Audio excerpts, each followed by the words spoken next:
loin dans le chapitre 19, ben là, on va commencer à parler du millénium et du retour de Christ et de tous les principes spirituels qu'on va voir. Et si vous vous rappelez, on a vu les 7 sceaux. Ensuite, on a vu les 7 trompettes. Là, on a complété les 7 coupes. Puis là, on est encore dans une période juste avant d'arriver dans le chapitre 19, où on nous présente le retour de Christ. On nous donne des détails, des parenthèses dans la chronologie du livre, juste pour qu'on comprenne les événements.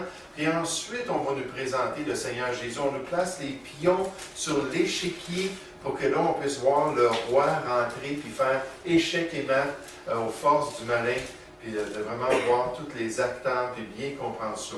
Donc, je vous demande de tourner ce soir dans l'Apocalypse chapitre 17. On va parler de la grande Babylone, la grande prostituée.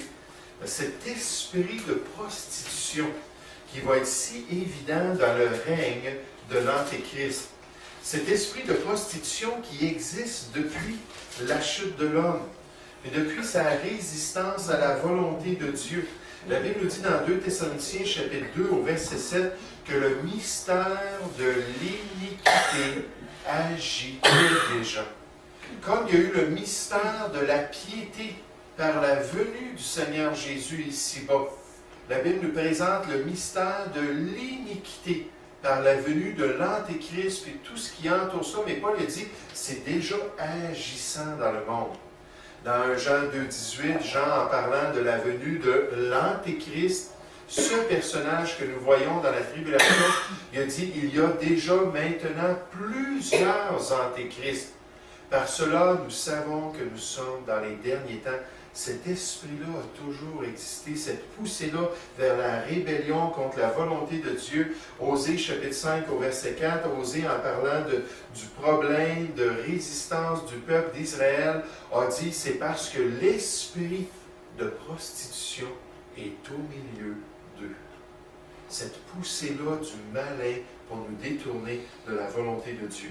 Donc ce soir, on va parler de la grande Babylone, on va parler de cette prostituée. On va apprendre plusieurs informations concernant ce système qui va être établi au niveau religieux, au niveau politique, au niveau économique. Tout cet esprit-là qui va contrôler tous les aspects de la vie des humains dans le règne de l'Antéchrist. Et ensuite, on va voir son lien avec l'Antéchrist, cette bête-là elle-même. Puis comme vous avez pu remarquer, j'ai dû la couvrir un peu plus. L'illustration, à mon avis, était un peu trop révélatrice, mais une prostituée, la Bible nous dit dans Proverbe 5 qu'il y a une mise de la prostituée. Le mot mise, est-ce qu'il y a quelqu'un qui sait qu'est-ce que ça veut dire? La façon de se vêtir. Les vêtements de la prostituée. Une prostituée ne cache pas beaucoup son corps parce qu'elle veut séduire par sa beauté et détourner les personnes de la pureté, de la volonté de Dieu, bien sûr. Donc, on va parler de cela ce soir, mais juste avant, nous allons prier ensemble. Ô Père Céleste, Seigneur, nous rentrons vraiment dans les détails importants. Babylone, Babel, la confusion de Genèse chapitre 10, Seigneur. Et ces vérités qui ont toujours existé dans l'être humain, qui a voulu s'unir ensemble pour résister à ta volonté, comme on va le voir ce soir. Cet esprit de prostitution, cet esprit de résistance, d'idolâtrie, Père, qui va être si évident pendant le règne de l'Antéchrist. Au point, Père, que tu nous as imagé cet esprit-là par une femme, une prostituée qui est sur le dos de cette bête, de l'Antéchrist lui-même. Seigneur, aide-nous à comprendre ces vérités ce soir, aide-nous à voir les ténèbres qui sont même aujourd'hui en train de s'épaissir, parce que cet esprit, ce mystère d'iniquité agit déjà de nos jours. Ô Père Céleste, aide-nous à rester dans le bon esprit, parce que tu ne nous as pas donné l'esprit du monde, mais l'esprit qui vient de Dieu. Aide-nous à marcher selon l'esprit pour accomplir toute ta volonté. Bénis-nous ce soir, je te prie, au nom du Seigneur Jésus. Amen. Donc, on va parler de Babylone la Grande ce soir. J'aimerais débuter en vous parlant de la prostitution spirituelle. La prostitution spirituelle à 4 reprises. On nous parle de Babylone dans le livre de l'Apocalypse. On nous parle d'elle comme étant une prostituée. Puis l'image est très claire dans les 2 testaments. La prostitution, au lieu de demeurer fidèle à l'époux, au lieu de demeurer une épouse qui est pure, puis qui veut demeurer attachée à son engagement envers cet époux-là, au contraire, elle se livre à la prostitution avec d'autres, avec des amants, pour se détourner de ses vœux solennels et de la pureté de son engagement. Cette semaine, j'étais en train de lire le Coran. Quelqu'un m'a exhorté, j'ai écrit des choses concernant le Coran, puis concernant l'islam, puis dans le fond, je n'avais jamais lu moi-même le Coran. Mais j'avais toujours pris la parole d'experts qui connaissent le Coran. On m'a exhorté, puis alors que je fais mon culte, et je ne vous encourage pas à faire ça. Moi, personnellement, je crois être capable de lire le Coran sans être trompé par le Coran. Pas parce que je me confie en moi, parce que je me confie dans la grâce de Dieu, puis la formation dans les sectes et les religions païennes qui me permet de voir les erreurs. Mais je lis, je fais mon culte, puis après ça, je lis 2 pages du Coran à chaque jour, puis à travers une année, je devrais être capable de passer à travers. Puis je voyais cette semaine qu'il parlait des jeunes femmes qui se prostituaient, en étant infidèles finalement aux engagements, infidèles peut-être lorsqu'elle était déjà fiancée. C'était un engagement solennel au Moyen-Orient. Puis au lieu de rester fidèle aux engagements, elle décide de se livrer à la débauche. Et dans la parole de Dieu et dans le Coran, la débauche, ce n'est pas quelque chose de bien vu. En fait, on devrait, en tant que vierge, on devrait se marier et glorifier Dieu. Surtout quand quelqu'un a le privilège d'être élevé dans une famille chrétienne.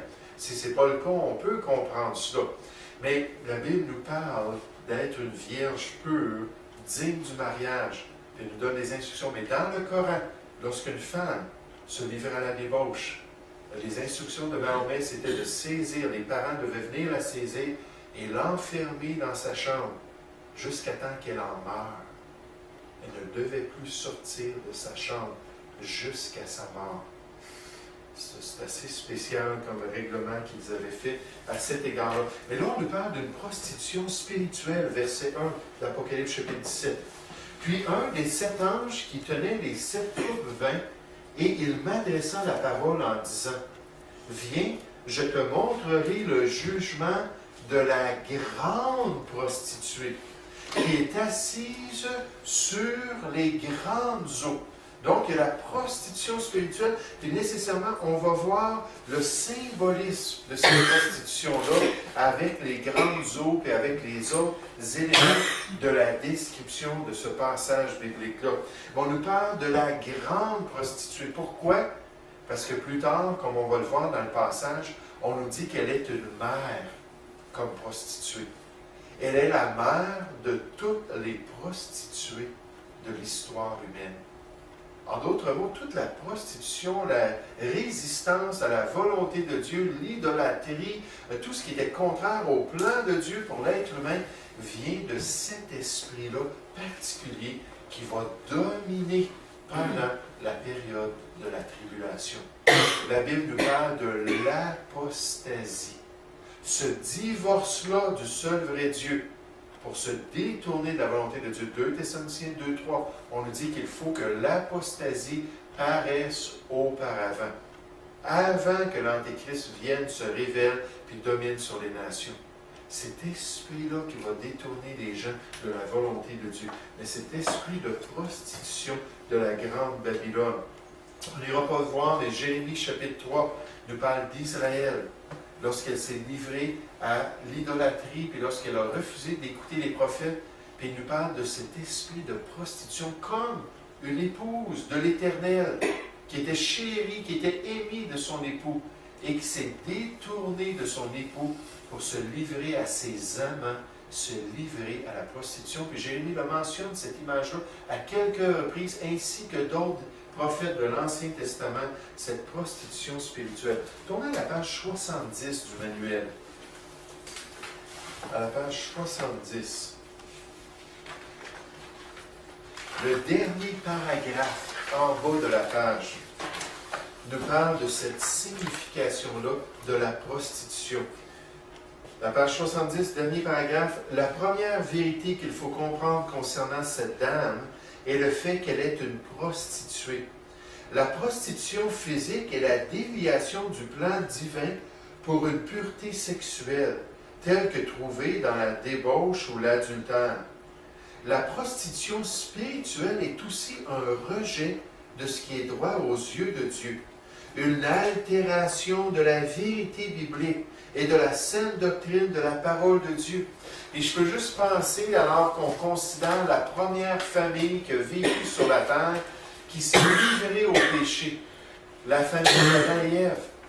On nous présente les deux premiers enfants, Abel, puis ensuite son frère Caïn. Puis alors qu'ils ont été présentés, alors qu'on les a confrontés avec leur responsabilité spirituelle à l'égard de Dieu, Abel a été prêt à se soumettre au plan de Dieu pour adorer Dieu, c'est-à-dire le sacrifice sanglant, tandis que Caïn, lui, a dit non, ça ne m'intéresse pas. On ne voit jamais Caïn se repentir. Il dit, moi j'ai mes idées dans le domaine religieux. Moi je sais comment je veux offrir un culte à Dieu. Et dès le début de l'histoire humaine, on voit cet esprit de prostitution spirituelle qui refuse d'accomplir la volonté de Dieu. Dieu nous dit qu'il est esprit, il faut qu'on l'adore en esprit et en vérité. Et si on n'est pas en accord avec la parole de Dieu, en fait, Dieu nous dit qu'on ne l'aime pas, parce que l'amour de Dieu consiste à garder ses commandements. Jean 14, 15, Jésus a dit à ses disciples, si vous m'aimez, gardez mes commandements. En fait, le vrai disciple, c'est celui qui demeure dans la parole de Dieu. Et donc, ce n'est pas une question à la légère pour le chrétien ici. Les prophètes d'Israël criaient souvent contre l'adultère spirituel du peuple de Dieu lorsque la nation se portait vers les idoles des païens. Les apôtres ont de même mis en garde l'Église contre l'infidélité spirituelle de ses membres, comme par exemple dans Romains 16 au verset 17, lorsqu'on se détourne de la saine doctrine pour accomplir nos propres désirs. Je veux juste penser, on a étudié ça dans Jacques chapitre 4 au verset 4. Adultère que vous êtes. Une femme qui se livrait à l'adultère, on l'appelait une prostituée. Parce qu'elle quittait ses engagements, ses vœux initiaux. Adultère que vous êtes. Dans 2 Corinthiens 11 au verset 2, l'apôtre Paul dit en tant que l'Église de Jésus-Christ, je vous ai fiancé à un seul époux, pour vous présenter comme une vierge pure au Seigneur Jésus-Christ. Il dit, j'ai bien peur que vous êtes en train de vous détourner de cette vocation, et de cette responsabilité d'être consacré, cette responsabilité de vivre selon la parole de Dieu. Donc, cette grande prostituée de la tribulation sera donc une entité religieuse, spirituelle, qui se détournera de la vérité et du plan de Dieu pour les nations. Dans 1 Timothée chapitre 4 au verset 1, on nous dit que l'Esprit dit expressément, spécifiquement, que dans les derniers temps, les hommes se détourneront de la foi pour suivre des doctrines de démons, pour se livrer à cet esprit de prostitution qui va être le consensus social, le sentiment de l'époque. Et les gens vont vouloir être en conformité. Ils vont vouloir suivre la norme de ce qui va être populaire à cette époque-là. Donc, on voit sa prostitution spirituelle. Deuxièmement, on voit son autorité sur les nations. Revenez encore, Apocalypse 17 au verset 1. On dit, puis un des 7 anges qui tenait les 7 coupes vin, il m'adressant la parole en disant, viens, je te montrerai le jugement de la grande prostituée qui est assise sur les grandes eaux. Nécessairement, elle est sur une bête, cette bête-là, elle est située sur les grandes eaux. Puis le symbolisme dans le livre de l'Apocalypse et dans le restant de la parole de Dieu, lorsqu'on utilise un langage symbolique, les grandes eaux, ça représente les nations du monde. Ça représente les peuples, ça représente toutes les générations de personnes qui vont vivre à cette époque-là, qui vont suivre l'Antéchrist. On le voit à quelques exemples. Au verset 2 encore, ça parle des nations du monde. Ça dit, c'est avec elle que les rois de la terre se sont livrés à la débauche. Et c'est du vin de sa débauche que les habitants de la terre se sont enivrés. La voie large qui mène à la perdition. Cet esprit-là va séduire les habitants de la terre puis il va les amener dans la voie large pour qu'ils accomplissent la volonté du Dieu de ce siècle. Regardez au verset 15, toujours dans Apocalypse chapitre 17.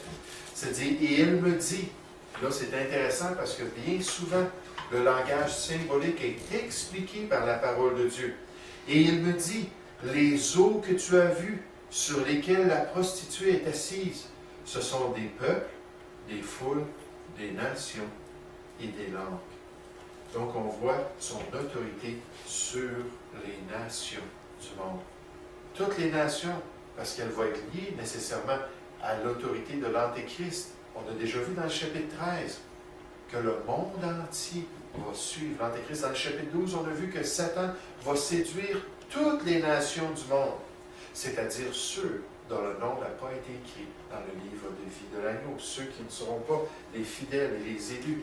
Ensuite, on voit ces associations politiques. Non seulement elles vont avoir une connotation spirituelle, hein, venez au pied là, du Messie d'Israël, puis du Messie des nations, l'Antéchrist, mais en plus de ça, elle va avoir des associations politiques au verset 2, Apocalypse chapitre 17. On a dit, c'est avec elle que les rois de la terre, la royauté, ceux qui sont élevés en dignité, se sont livrés à la débauche. Donc il y a cette connotation-là spirituelle dans le domaine, politique, dans le domaine politique. Regardez au verset 18. Encore une fois, on nous dit, et la femme que tu as vue, c'est la grande ville qui a la royauté sur les rois de la terre, qui a l'autorité, qui a l'influence, qui est capable de vraiment imposer ses vues. Ensuite, dans le chapitre 18 au verset 3, encore une fois, ça dit parce que toutes les nations ont bu du vin de la fureur de sa débauche, que les rois de la terre se sont livrés avec elle à la débauche et les marchands de la terre se sont enrichis par la puissance de son luxe. On va parler de l'aspect économique dans un instant. Mais donc, c'est spirituel avant tout. Ce sont ces esprits-là qui viennent pour influencer les rois de la terre. Cette allégeance-là, cette grande confédération des derniers temps qui va donner l'autorité à l'Antéchrist. Ensuite, on voit son influence vers le péché. Je pensais à ça tout à l'heure, je me disais, c'est drôlement dit, mais son influence pour encourager le péché. Son influence pour détourner les gens de la moralité, pour les aider à se livrer au dérèglement. C'est une des grandes caractéristiques du règne de l'Antéchrist. Il va venir avec la puissance de Satan, la Bible dit, puis avec toutes les séductions de l'iniquité, tous les plaisirs qui sont contraires au plan de Dieu. Dans le chapitre 9, on voit tous ces plaisirs-là qui sont énumérés et les gens vont refuser de se repentir. Regardez encore le chapitre 17 au verset 2. Son influence vers le mal.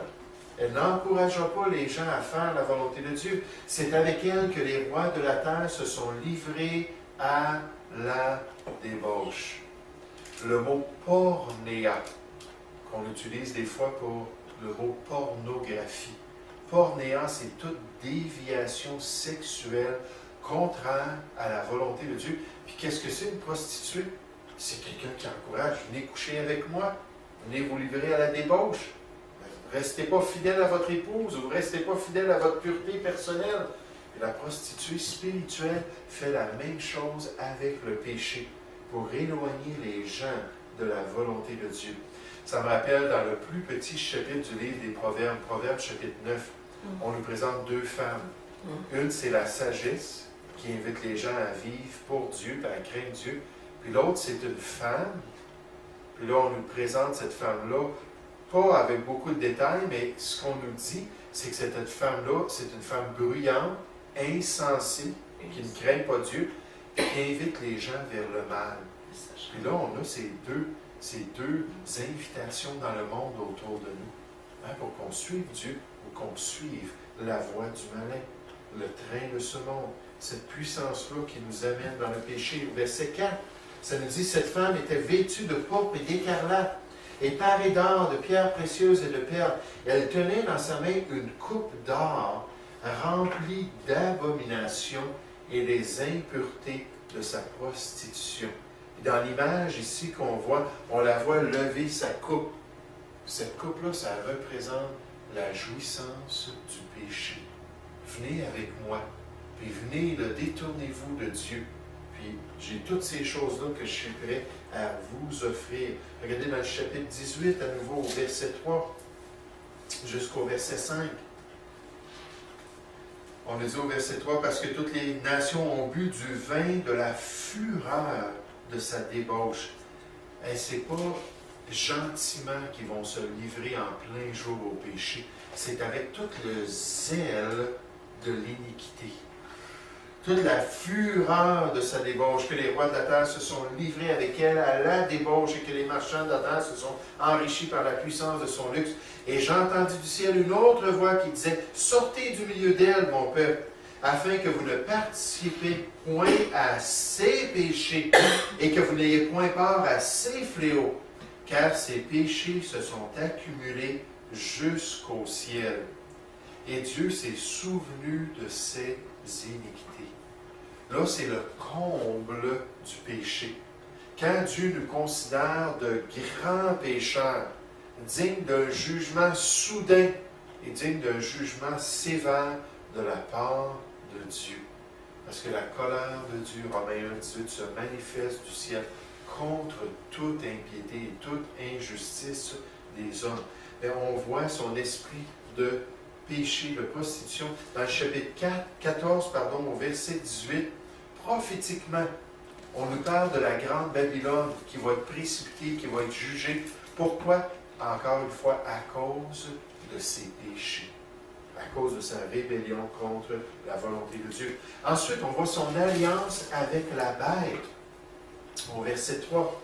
On nous décrit laquelle des deux bêtes qu'on nous avait introduit dans le chapitre 13. Est-ce que vous vous souvenez, on nous avait parlé de deux bêtes. Est-ce que vous vous souvenez, c'était qui ces deux bêtes-là? Le dragon. Non, ça c'est la puissance derrière les bêtes. L'Antéchrist puis son prophète. L'Antéchrist puis son prophète, probablement juif. La bête de la mer, elle a l'autorité sur les eaux. Puis ensuite, la bête de la terre, qui était probablement pas l'Antéchrist, mais le prophète juif, qui va être lié à l'Antéchrist. Mais donc, elle aura une association, une alliance avec la bête. On le voit par l'image. Elle est assise sur la bête. Verset 3. Il me transporta en esprit dans un désert. Et je vis une femme assise sur une bête écarlate, pleine de noms de blasphème et ayant 7 têtes et 10 cornes. Puis dans le chapitre 13, au verset 1, alors qu'on nous parle de la bête qui sort de la mer, on nous dit qu'elle est pleine de noms de blasphème, ayant 7 têtes et 10 cornes. En d'autres mots, elle est liée à 100% avec le système de l'Antéchrist. En fait, elle semble avoir une autorité. Quand on embarque sur une bête, c'est qu'on est capable de la contrôler. Les bêtes, aucune bête n'aime ça avoir quelqu'un sur eux. Puis si on est capable d'être sur la bête, c'est parce qu'on devrait être capable de la contrôler. Puis cette bête-là, c'est pas la bête la plus gentille au monde. Il semble que cette alliance-là, avec ce système religieux, politique, économique, que ce soit juste pour l'obtention des objectifs du règne de l'Antéchrist. Parce qu'on va voir dans un instant que l'Antéchrist et sa confédération politique vont se tourner contre cette femme-là, la prostituée, puis ils vont la détruire. Mais pour l'instant, on nous la présente comme ça, avec un semblant d'autorité sur l'Antéchrist. Regardez le verset 16 et 17. Toujours dans le chapitre 17, ça dit « Les 10 cornes que tu as vues et la bête haïront la prostituée, la dépouilleront et la mettront à nu. Elles mangeront ses chairs et la consumeront par le feu. Car Dieu a mis dans leur cœur d'exécuter son dessein, son plan, un même dessein, et de donner leur autorité à la bête, jusqu'à ce que les paroles de Dieu soient accomplies, parce que cette prostituée-là, elle avait une autorité sur les rois de la terre. Les 10 rois, cette grande confédération qui va être formée dans les derniers temps, c'est elle qui les contrôle. Avec ses dogmes, c'est elle qui les contrôle, avec son approche, avec ses instructions, puis elle est au contrôle de la bête jusqu'à un certain point. Puis là, à un moment donné, ils vont dire, c'est assez, maintenant on a obtenu ce qu'on voulait de toi. Puis là, ils vont se tourner pour la détruire. Vous savez, ce qui est frappant, c'est que le diable est comme ça. Il peut utiliser les gens, ses ministres, ses serviteurs. Puis quand il a terminé avec eux, surtout ceux qui sont possédés, la réaction bien souvent d'une personne possédée à la fin de sa vie, c'est de s'enlever la vie. Parce que le diable dit, c'est le prix ultime que je te demande. Suicide-toi. Puis bien souvent, des gens qui ont été dans le satanisme ou dans l'occultisme, et ainsi de suite, finissent leur vie par leur dévotion envers les démons, par s'enlever la vie. Et le diable dit, j'avais besoin de toi, je t'ai utilisé, je t'ai même damné, puis maintenant je peux te détruire. Mais c'est ce qu'il fait avec ceux qui le servent. Il leur promet peut-être des puissances, puis de la liberté, puis une autorité sur cette terre. J'aimerais vous dire, tous ceux qui vont travailler pour l'Antéchrist, puis qui vont faire partie de son système, un système qui va être militaire aussi, puis un système qui va être policier, pour empêcher que tous les gens sur cette terre n'aient pas l'empêcher qu'ils vivent sans avoir la marque. Ça va prendre beaucoup de soldats et beaucoup de policiers pour se promener à travers la planète Terre, trouver tous ceux qui refusent de donner allégeance pour qu'on les arrête, puis finalement qu'ils se fassent exécuter. Puis ces gens-là, on va leur promettre plein de choses. La Bible nous dit dans 2 Pierre, chapitre 2, verset 19, qu'on promet aux gens la liberté, car dans le fond, eux-mêmes sont esclaves de la corruption. On dit, vivez pas pour Dieu, vous allez être heureux. Et dans le fond, c'est une tromperie puis une séduction, mais elle-même va venir qu'à être détruite. On va voir ça tout à l'heure. Ensuite, son luxe et son iniquité, sa richesse, son opulence. Là, ça devient très intéressant dans les commentateurs, dans les commentaires bibliques, à travers l'histoire des réformateurs, les gens qui lisaient le livre de l'Apocalypse, qui arrivaient à cette prostituée-là, qui voyaient les détails, puis qui connaissaient les influences religieuses, qui étaient apostates, puis qui étaient dans les églises d'État à travers l'Europe, à travers l'Amérique. Là, ils se disaient, oh, l'image est très claire quand on présente cette femme-là dans toutes ses couleurs. Puis avec les autres détails d'ailleurs qu'on dit concernant cette femme-là. Je vais vous présenter ça dans un instant, les différents commentaires. Mais donc, son luxe et son iniquité, verset 4.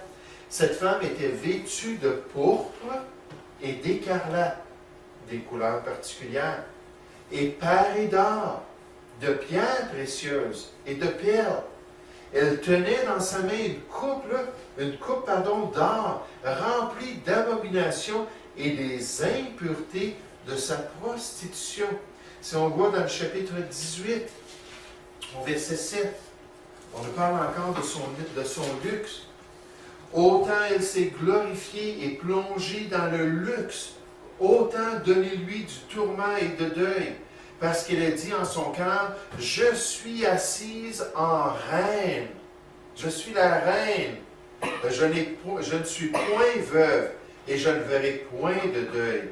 À cause de cela, en un même jour, ces fléaux arriveront, la mort, le deuil et la famine, et elle sera consumée par le feu, car il est puissant le Seigneur Dieu qui l'a jugé. On va voir les autres détails. Et là, c'est frappant parce qu'on nous parle de son apparence, et on nous parle de sa richesse. Et mettez-vous dans la peau des réformateurs qui ont essayé de travailler avec l'Église mère, qui était quoi? La Sainte Église catholique romaine, qui était totalement contraire à la parole de Dieu dans ses croyances au niveau du salut et au niveau des pratiques. Puis là, eux, ils essaient de purifier, on les appelle les puritains, qui étaient dans l'Église mère, qui comprenaient de plus en plus la Bible, qui venaient d'accepter Jésus. Puis là, ils voulaient rester, parce que pour eux, c'était l'Église de Dieu, qui essayaient de la purifier de l'intérieur. Puis il y avait toujours un esprit de résistance, puis une opposition, puis même une menace de mort, puis de persécution. Puis à un moment donné, ces réformateurs-là sont devenus des séparatistes. Puis on dit, on doit quitter l'Église catholique romaine. Ça ne fonctionne pas. Elle ne veut pas marcher selon la parole de Dieu. Puis là, il commence à étudier la Bible, puis il tombe sur ce passage-là. La grande prostituée qui se présente comme l'épouse de Christ. L'épouse chérie qui va venir chercher un jour, puis ainsi de suite. Il a dit, mais c'est pas l'épouse de Christ, mais ça ressemble à l'épouse de Christ. et elle est remplie de richesses. C'était un des éléments qui a fait partir la réforme protestante. Toujours demander de plus en plus d'argent aux pauvres. Ils appauvissaient l'Europe. Pourquoi? Pour faire des cathédrales. On parle des 200 grandes cathédrales du 12e au 15e siècle. Faire des grandes cathédrales qui représentaient l'opulence de l'Église. Hein? C'était rempli d'or dans ces cathédrales-là. Puis en plus de ça, ben, il y avait comment est-ce qu'on l'appelle, Saint-Pierre, la mausolée de Saint-Pierre, puis à Rome comme tel. Puis là, ils voulaient de l'argent pour pouvoir bâtir ça. Puis là, on appauvrissait encore plus les gens. On leur promettait des indulgences, moins de temps de purgatoire. À chaque sou qui tombe dans le fond du sac, une âme sort du purgatoire. On disait, les réformateurs disaient, oui, mais pourquoi est-ce qu'ils ne le font pas par pure charité chrétienne? Si le pape a le pouvoir de pardonner les péchés, les 95 thèses de Martin Luther, en grande partie, parlent de l'abus de l'époque, puis de l'opulence, puis tout le luxe. Puis là, il disait, ben, regarde les couleurs. Les couleurs mêmes sont liées à l'Église catholique.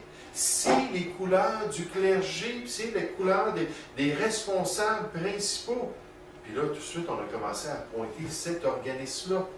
À cause des couleurs, à cause de la richesse, à cause de l'oppression, à cause de la prostitution spirituelle, on s'est dit, c'est certainement eux. Je vous donne des exemples. Un auteur dit, cette description qu'on voit ici de la prostituée, je m'excuse, j'ai essayé de changer les choses. Je ne sais pas pourquoi j'avais mis comme ça. Je trouve qu'on ne voit pas bien, surtout la prochaine image. Et finalement, c'était une photo. Je l'avais sauvée comme une photo, fait qu'on ne peut pas changer les caractères à ce moment-là. Mais cette description illustre clairement les rites et les cérémonies de l'adoration idolâtre et corrompue de l'Église latine, dit le docteur Adam Clarke, qui est un des commentateurs. C'était la position qui a été prise depuis la réforme protestante. Nécessairement, pendant le Moyen-Âge, c'était l'Église catholique qui écrivait sur l'Apocalypse. Ils n'allaient pas dire, ben, nous sommes cette grande prostituée-là, mais nous sommes loin de Dieu, bien loin de là. L'imagerie ici est celle de la Rome papale, représentée par une femme abandonnée et richement vêtue, qui attire par son or les nations de la terre et qui la séduit à se livrer avec elle à toutes sortes d'abominations et d'impuretés. Une des raisons pour laquelle les gens sont arrivés à cette conclusion-là, c'est la description complète de ce qu'on dit concernant cette femme-là. Non seulement est-ce qu'on parle de son luxe et de son opulence, non seulement on parle des couleurs qui la représentent, mais en plus de ça, on parle d'elle comme celle qui a fait couler le sang des serviteurs de Jésus-Christ. Nécessairement, par la tribulation, ça va être le cas. Cet esprit-là de prostitution, ça va être lié à l'Antéchrist qui va verser le sang des serviteurs de Jésus-Christ. Mais à travers l'histoire, s'il y a eu un organisme qui se disait chrétien, qui a versé le sang des protestants, versé le sang des chrétiens évangéliques, j'aimerais vous dire, c'est bien l'Église catholique romaine. Moi, je ne pense pas que l'Église catholique romaine, c'est la prostituée pendant le règne de l'Antéchrist. Moi, je pense que l'Église catholique romaine va faire partie de cette prostituée-là. Parce que maintenant, on ne parle plus juste de l'Église catholique romaine, on parle de l'écuménisme pour regrouper toutes les religions dans les croyances folles de ce mouvement-là écuménique, qui dit « laissons faire nos croyances, laissons faire nos doctrines, laissons faire notre allégeance à la parole de Dieu, puis suivons ce qu'on désire. Après tout, Dieu est le Père de tous. » Puis l'universalisme, c'est ça qui permet à des catholiques d'être assis avec des musulmans, d'être assis avec des hindous, d'être assis avec des chiites, d'être assis avec toutes les religions du monde, les pires religions qu'on peut trouver, sont acceptées. Pourquoi? Parce que le concept de l'écuménisme, c'est une unité mondiale. Exactement comme on retrouve dans Genèse chapitre 10, où on nous présente Babylone pour la première fois lors de la construction de la tour de Babel. Babylone, dans l'Ancien Testament, puis Babel, c'est le même mot en hébreu. C'est exactement les mêmes consonnes. Puis c'est exactement le même principe. La confusion d'un monde qui s'élève pour résister à la volonté de Dieu. Puis c'était quoi la volonté de Dieu? Les descendants de Noé devaient aller sur toute la terre, puis remplir la terre, puis de se multiplier pour faire les nations du monde. Ce qu'ils ont fait finalement. Pourquoi? Parce que dans Genèse 11, Dieu les a forcés. Il a fait la confusion des langues, puis là, les gens ne se comprenaient plus, puis ils se sont répandus sur la terre. Mais c'était quoi leur objectif? Laissons faire la parole de Dieu. Et soyons tous unis ensemble. Une grande famille, le mot écuménique, ça veut dire un grand village. Hein? Une grande ville qu'on va construire ensemble. Une grande tour pour notre adoration. L'unité mondiale. Sans la vérité de Dieu, cet esprit-là a toujours existé. Et il va se manifester de manière internationale dans les derniers temps. Ce n'est pas étonnant qu'on l'appelle Babylone, parce que c'est vraiment l'esprit de Babylone qu'on voit à travers ça. Donc, son nom, là, je me suis dévancé au verset 5, on nous présente son nom. Apocalypse chapitre 17 au verset 5, ça dit « Sur son front était écrit un nom, un mystère, quelque chose de caché. Ah, le mystère de l'iniquité de Thessaloniciens 2,7. Ça aussi, c'est caché parce que c'est spirituel.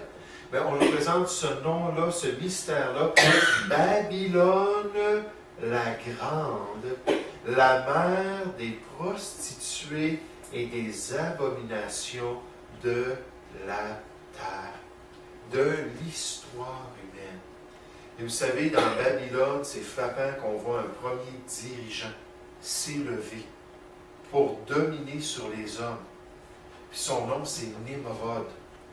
Puis sa femme, et j'ai de la misère, Tammuz, c'était son fils. Sa femme, pas Vishti, non, ça, c'est pas le bon ça. Mais donc, Nimrod, puis son épouse, ont établi à Babylone un culte. Puis ils voulaient recevoir l'adoration des gens. Puis à partir de là, on regarde dans l'histoire des Grecs, dans l'histoire des Romains, des Égyptiens, il y a toujours une connexion avec ce culte-là. C'est frappant que c'était dans Babylone, puis c'était alors que l'esprit de prostitution faisait une unité mondiale. Puis même beaucoup de gens relient l'adoration de Marie et du petit enfant Jésus exactement à ce culte-là, qui était caractérisé par quoi? Par les grands hosties qu'on mangeait en l'honneur du culte qui était offert à ces dieux-là. Il y a tous des livres qui ont été écrits pour faire des liens, des choses qui sont moins claires, par exemple, qui sont plus spéculatifs. Et c'est certain que l'esprit a toujours été là. Cet esprit de résistance, cet esprit de prostitution. Et si on nous dit que c'est lié à cela par le nom même, la confusion religieuse de l'unité mondiale sans Dieu. Donc, Babylone. Regardez dans le chapitre 18 au verset 4. On a dit, et j'entendis du ciel une autre voix qui disait, sortez du milieu d'elle, mon peuple, afin que vous ne participiez point à ses péchés et que vous n'ayez point part à ses fléaux. Puis quand je pensais à la confusion du milieu écuménique, qui est tellement caractéristique des pensées religieuses modernes, je pensais à la pression écuménique sur les chrétiens. Les chrétiens des églises évangéliques, il y a une poussée pour l'unification, il y a une poussée pour laisser tomber là, nos doctrines, pour vraiment rebâtir des ponts. Par exemple, avec l'Église catholique, au moins dans notre évangélisation, Billy Graham le fait après tout. Alors nous aussi, on devrait travailler avec nos frères et sœurs catholiques. Je suis désolé, ce ne sont pas nos frères et sœurs d'après les définitions bibliques. On ne devrait pas faire des ponts avec des gens comme ça. Mais là, Dieu nous dit que même pendant cette période-là, de ses enfants et de ses serviteurs vont être unis à ce grand système religieux-là. Puis Dieu va les avertir, sortez du milieu d'elle. Il ne faut pas être unis à ce système-là, parce que vous allez être unis à ses péchés et à son jugement qui s'en vient. Puis pendant la tribulation, il y a des gens qui vont connaître Dieu, qui vont être dans le compromis, puis qui vont vouloir faire tout pour être comme le restant du monde. Vous savez, 2 Corinthiens, chapitre 6, verset 14 à 18, nous dit en tant que chrétiens que nous aussi, on devrait faire attention de ne pas être unis au monde qui nous entoure. de ne pas être unis au système religieux, de ne pas nous mettre sous un joug étranger avec des infidèles, des inconvertis, qui sont religieux peut-être. Hey, ça serait tentant si ton ami t'invitait, Pauline, elle disait, ben, on va aller ensemble, on va aller dans des conférences d'évangélisation pour nous apprendre à mieux partager notre foi. C'est tous des prêtres, c'est tous des sœurs catholiques qui sont des experts et qui vont parler de ces choses-là. Hey, ça serait intéressant, il va y avoir des centaines de personnes. Après tout, ton assemblée, il y avait quoi? 15 personnes l'autre soir? Puis on va être entouré de personnes. Ne vous mettez pas sous un joug étranger avec les infidèles. Mais, qu'est-ce que le passage nous dit? Séparez-vous d'un organisme comme ça. Parce que quel rapport y a-t-il entre les ténèbres et la lumière, entre le temple des idoles et le temple de Dieu, entre Satan et Jésus-Christ? Il dit ça, c'est le camp ennemi. Même s'ils sont religieux, même s'ils disent Seigneur, Seigneur, c'est le camp ennemi. Et Dieu lui dit, pour que je vous traite comme mes enfants, puis que je vous bénisse, au lieu de vous juger, vous devriez vous séparer. Puis c'est très important de comprendre la doctrine de la séparation de tout ce qui est impur aux yeux de Dieu et de cet esprit de prostitution-là qui est contraire à la volonté de Dieu. Ensuite, au verset 6, on voit sa haine des croyants. Et dans Proverbe 23, ça dit, fais attention aux méchants, de ne pas être tenté par ses friandises, de ne pas vouloir être près de lui pour bénéficier peut-être du méchant. On nous dit pourquoi? Parce qu'il a cette abomination dans son cœur contre toi. Oui, peut-être qu'il te parle avec un beau langage, puis c'est séduisant, mais à la fin, quand il va vraiment manifester son vrai cœur, puis tu vas voir le péril de ton compromis, tu vas vomir ce que tu auras mangé.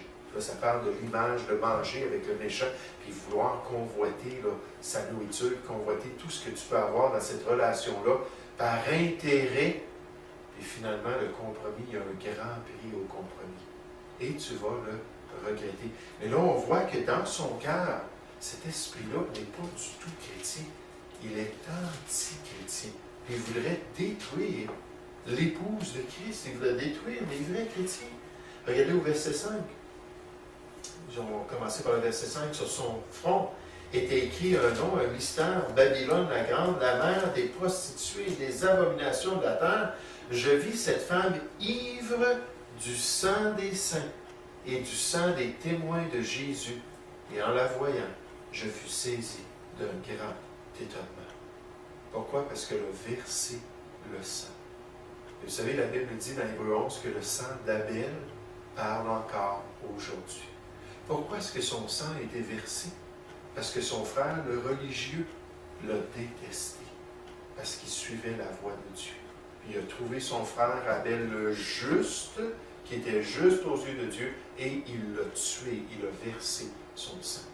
Et la fausse religion peut avoir des belles paroles.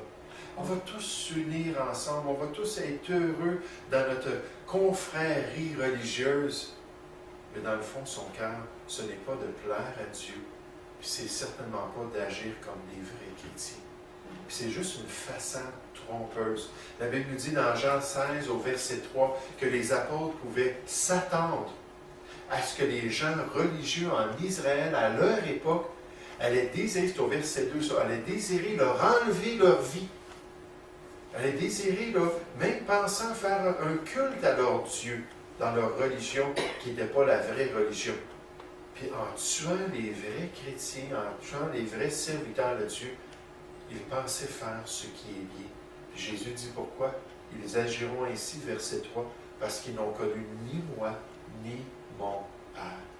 Ce ne sont pas des vrais croyants, mais ce sont des gens qui se présentent comme l'épouse de Jésus-Christ, et ils ne le sont pas vraiment. Donc ça, c'est Babylone la Grande, les grandes lignes de ce qu'on nous dit concernant cette prostituée-là. Maintenant qu'on continue dans le texte, on voit la bête écarlate.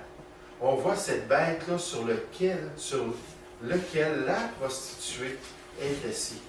L'Antéchrist qui est son associé pour un temps, juste pour un temps. Donc, les détails de cette bête-là.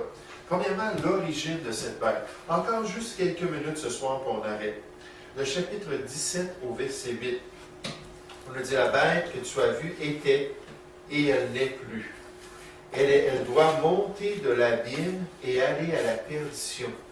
Et les habitants de la terre, ceux dont le nom n'a pas été écrit dès la fondation du monde dans le livre de vie, s'étonneront en voyant la bête, parce qu'elle était et qu'elle n'est plus et qu'elle réapparaîtrait.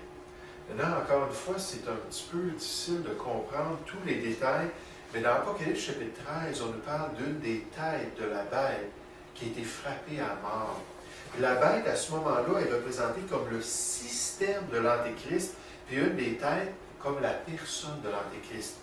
Mais là, ici, on nous parle de cette bête-là en tant que système qui disparaît, puis ensuite qui réapparaît. Puis là, les habitants de la Terre sont vraiment tous éblouis par ça. Les commentateurs bibliques croient que ça nous parle de Rome en tant que si on pourrait dire, une des... comment est-ce que je pourrais dire ça? Un des empires mondiaux qui est disparu dans l'histoire. Là, dans les derniers temps, il va se regrouper, se reformer, puis c'est ce qu'on voit dans la prophétie biblique, qu'effectivement, Rome, les deux jambes de la statue de Nebuchadnezzar qui était faite de fer, là, à un moment donné, il y a un changement dans Rome, puis là, on voit les 10 orteils qui sont faits en partie de fer, en partie d'argile. Puis là, on nous explique parce qu'elle va perdre sa force, cette nation-là, puis à la fin, elle va redevenir une nation grâce à des alliances humaines. Les 10 orteils, les 10 cornes, les 10 têtes, les 10 rois, tout le symbolisme des 10 régions du monde qui vont s'unir ensemble pour donner la puissance à l'Antéchrist. Donc, le fait que le système va être rétabli, va être vraiment une merveille aux nations du monde. Regardez avec moi la page 72. Juste avant, j'aimerais ça qu'on puisse juste voir d'autres détails. Ensuite, on nous parle de la signification, toujours dans ce qu'on est en train de remplir. La signification des 7 têtes. Il y a 10 couronnes, mais il y a seulement 7 têtes. Parce qu'on apprend que 3 de ces têtes-là, il y avait 10 têtes au début dans le système de l'Antéchrist. 3 des rois se sont rébellés. Puis l'Antéchrist a maté leur rébellion, puis il a pris leur contrôle. Donc, il y a toujours le pouvoir des 10 biorégions qu'on appelle de la Terre, dans des géorégions de la Terre, mais il y a seulement 7 des rois qui vont demeurer avec l'Antéchrist. Et donc, on nous donne le symbolisme au verset 9. C'est ici de l'intelligence qui a de la sagesse. Les 7 têtes, ce sont 7 montagnes. Quelle ville à l'époque était célèbre et avait 7 montagnes? Il y avait plusieurs villes qui avaient 7 montagnes, mais il y avait une ville particulière, puis surtout à l'époque du 1er siècle, qui était très importante, et elle était construite sur 7 montagnes. Quelqu'un a une idée? La ville de Rome. La ville de Rome qui était le centre de l'Empire romain. Puis aussi le centre ensuite du catholicisme romain. Puis d'ailleurs, c'est pour ça que les réformateurs disaient la ville des 7 montagnes. Les philosophes grecs nous parlent toujours de la ville aux 7 montagnes. Rome, la Rome impériale. Hey, c'est clair là que cette prostituée-là est centrée sur ces 7 montagnes-là. Mais ça fait partie du symbolisme. Il y a plus qu'un aspect au symbolisme. Les 7 têtes sont 7 montagnes sur lesquelles la femme est assise. Ce sont aussi 7 rois.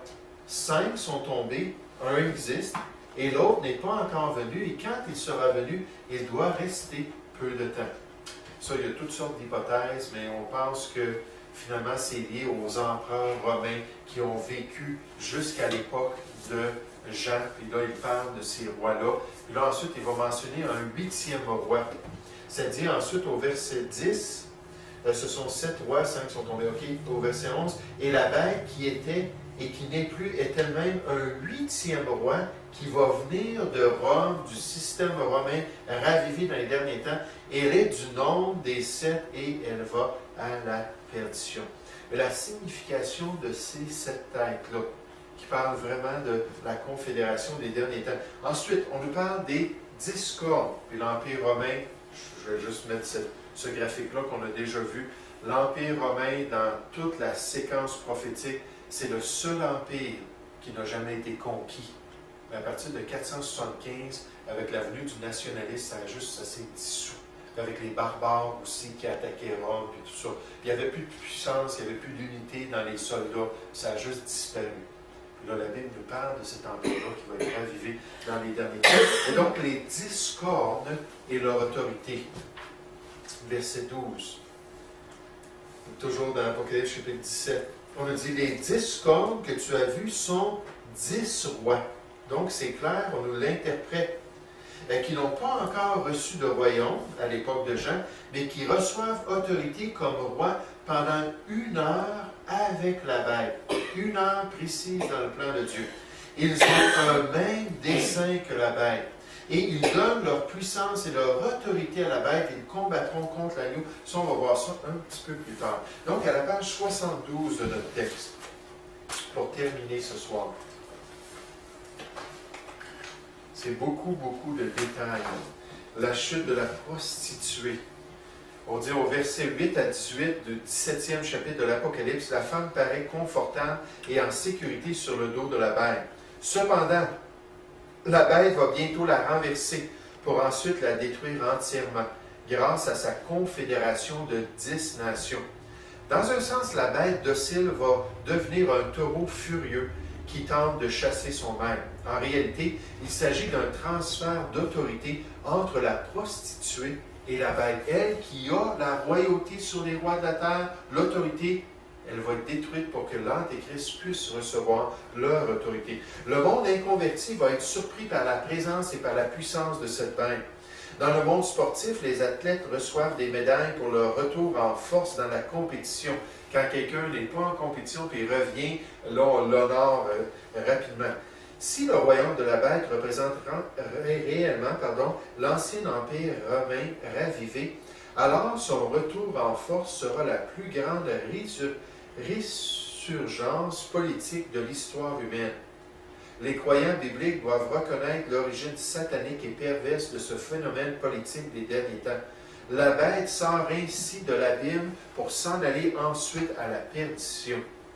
Les croyants doivent être sur leur garde devant la nature temporaire des royaumes humains. Ils ne sont nullement éternels. Ils apparaissent dans les pages de l'histoire, ils font leur marque et disparaissent ensuite de la mémoire collective de l'homme. Plusieurs des noms des dirigeants et des nations de ce monde sont tout simplement des souvenirs qui font partie des jeux de société populaire. Un enfant de Dieu sage devrait être en mesure de percevoir que les 7 têtes de la bête représentent 2 choses distinctes dans la prophétie biblique, les 7 collines de la ville de Rome, qui, juste en passant, va être un peu plus tard décrite. Parce que la bête, on va dire qu'elle est aussi une ville. Puis on répète ça, une ville, la grande ville. Puisqu'elle est appelée Babylone, certains commentateurs disent que ça va être vraiment la ville de Babylone. Mais la plupart, à cause des détails, la ville de Babylone n'est pas construite sur cette colline. Mais à cause des détails, à cause de l'aspect spirituel du nom Babylone, ils disent c'est évident, elle est luxueuse, elle est dans l'idolâtrie, elle est basée sur cette colline. C'est la grande ville que Jean avait compris à cette époque-là comme étant la ville impériale, la ville importante. Ils disent le centre du système religieux de l'Antéchrist va être à Rome, comme il a été dans le Saint-Empire romain, qui est juste disparu dans l'histoire. Donc, on voit que bibliquement, est-ce qu'on parle que c'est Babylone qui est Rome ravivée? Donc, c'est pas l'Église catholique, mais c'est plutôt Rome au complet. L'Empire de Rome, c'est romain. Oui. Okay, mais c'est ça. basé à Rome, comme la puissance impériale était basée à Rome pour la plupart de son histoire. Pendant le Moyen-Âge, il y a eu les captivités babyloniennes, des papes, et différentes choses, mais l'esprit de Rome, qui a toujours accompagné l'erreur du catholicisme, va être encore l'esprit de prostitution dans les derniers temps. Puis il semble que l'Antéchrist va vouloir que ça soit centré à Rome, comme l'Empire romain l'était dans ses aspects politiques, militaires, économiques et religieux dans son histoire. Puis ça va être encore le cas dans les derniers temps. Donc, on a dit ici la ville de Rome et ensuite les 7 nations majeures qui soutiendront le règne de l'Antéchrist. et qui opprimeront la nation d'Israël, verset 10 à 11. Les 7 rois déjà vaincus semblent avoir été ceux de l'Égypte, de l'Assyrie, de Babylone, de la Perse et de la Grèce. En parlant de ceux qui étaient déjà venus, c'est comme ça qu'eux, ils interprètent ça. Le royaume perçu par Jean est le prochain, c'est-à-dire qu'il est celui de Rome, et il est de même le royaume futur de l'ancien empire romain ravivé dans les derniers temps.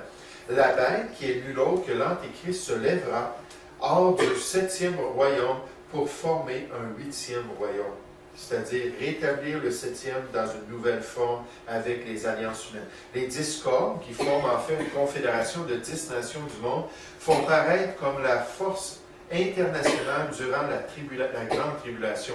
Leur seule raison d'être est d'exalter le nouveau dictateur du monde, c'est-à-dire la bête elle-même.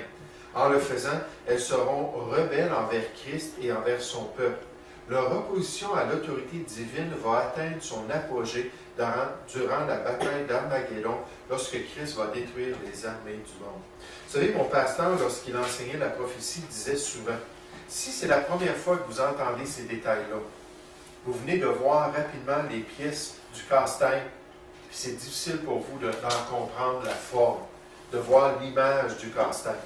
Il dit, mais à la longue, alors qu'on regarde les détails, ça vient qu'à prendre forme et à devenir de plus en plus évident, de plus en plus clair.